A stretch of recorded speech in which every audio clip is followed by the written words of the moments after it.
But because they'd fallen out of the Welsh coast, they were without a creative director. But luckily, only months after the building opened, in October 1934, Walter Gropius, the founder of the Bauhaus, was fleeing Berlin and arrived into the building with his wife, Isa. And Jack Pritchard said to him, well, can you be my creative director? And he said, well, I can only pay my rent. So, yes, please, thank you very much.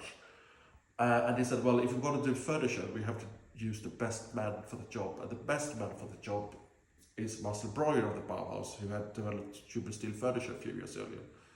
So he came over and moved into the building, and so did Laszlo Moholy-Nagy. And the three of them, the three Bauhaus masters, were working together on the furniture program for Isokon.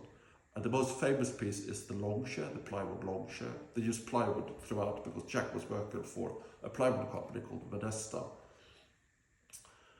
But after a couple of years, the Bauhaus masters realized that the interest of modernists was really a small London clique. There wasn't really opportunities for them here.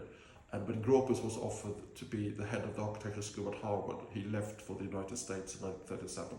And soon after, both Breuer and Moholy-Nagy also left.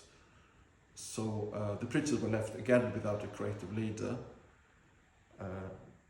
By the late 1930s, they were working with an Austrian-Jewish architect called Egon Riss, who had moved into the building, and he designed the Penguin Donkey, which is the most famous or popular, beloved piece really of that period.